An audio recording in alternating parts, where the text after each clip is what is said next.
Hi guys, it's Janice here. Today we are reading the book Mr. Men Go to the Doctor. Dr. McEwell was having a very busy week. Little Miss Dotty had been in with chicken pox and looked dotty and spotty all at the same time.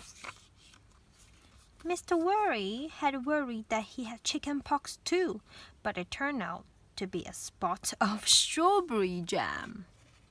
Let me try. Oh, it's strawberry jam.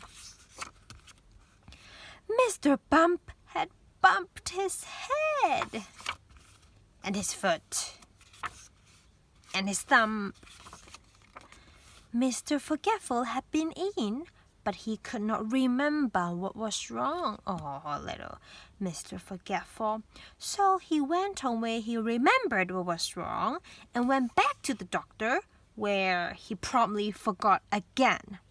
This went on for quite a long time, so Mr. Forgetful went in the doctor, he forgot, he went back home, he remembered, he went to the doctor, and then he forgot again, and then he went back home. Multiple times. How silly is that? Mr. Nosy has been to the doctor with a bee sting. So a buzzing bee is coming in and sting. Oh, poor Mr. Nosy. And Dr. McEwell had needed to dress a cut on Mr. Tall's knee. This is Mr. Tall. It was a very busy week indeed. In fact, Dr. McEwell was so busy that she decided she needed some help. Who does she need? What does she need? She needed a nurse. And it just so happened that later that day she met someone who seemed like just the right person. Little Miss Helpful in a nurse outfit. However, as you might know, Little Miss Helpful was nowhere near as helpful as her name suggests. She wanted to help. She tried to help. But somehow or other, things always went wrong. As Dr. Madewell discovered only too soon.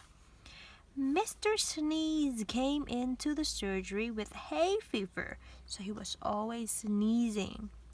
Little Miss Helpful brought him some flowers from the garden to make him feel better, which of course had quite the opposite effect, because people with hay fever, they sneeze a lot with flowers. They're not good with flowers. Mr. Rush came in with a rash. Little Miss Helpful got her tubes muddled up and applied toothpaste rather than ointment, which did not help at all. Little Miss Chatterbox came in with a cough, and Little Miss Helpful put a bandage on her mouth so she doesn't need to cough. She put the whole of Mr. Tuckle's arm in plaster when he had only sprained his wrist. Too much of a plaster. And Little Miss Helpful's cure for Mr. Jelly's earache.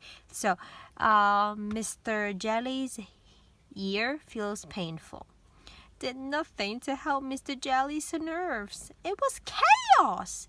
Dr. McEwell was twice as busy as before, putting everything right, putting everything back together. She was so exhausted and tired when she finally got home that evening. And then the phone rang. Ding! What now? She sighed. It was Little Miss Helpful.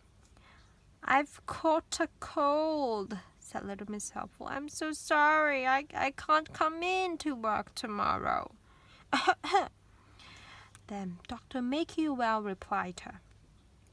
I do hope you feel better soon. And then she put down the phone and breathed a sigh of relief. Whew.